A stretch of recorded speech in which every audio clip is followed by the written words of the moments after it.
কি করবেন নামে করেন ঠিক আমার নামে দিন না না আমি আমি আপনি আইন অনুযায়ী আমাকে মাল দিচ্ছে টিকি গ্রুপ এবং বিক্রি করতে দিচ্ছে টিকি গ্রুপ আপনি টিকি গ্রুপের নামে কেস করেন আপনি আবার লিখিত দেন, তারপরে টিকি গ্রুপকে ধরবো আমরা।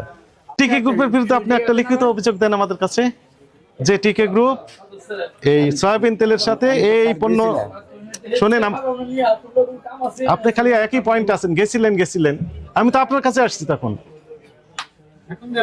আপনার কাছে তো আমরা আসছি।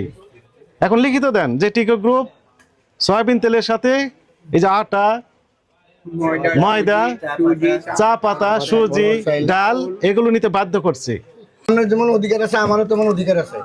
আমার তারা জোর করে দেয়, আমিও জোর করে দিব, আমিও এটা লিখিত দিব। আমি আপনি লিখে দেন এই টাকাটা আমি টিকি গ্রুপ থেকে নিব। কোম্পানির বিরুদ্ধে আপনি একটা এলিগেশন দেন, আপনারা এখন এলিগেশন দেন। আমি এটা যে অলরেডি আমি আলিম স্যার পর্যন্ত গেছি স্যার। হ্যাঁ, আপনি সব বিক্রি করতে পারবেন।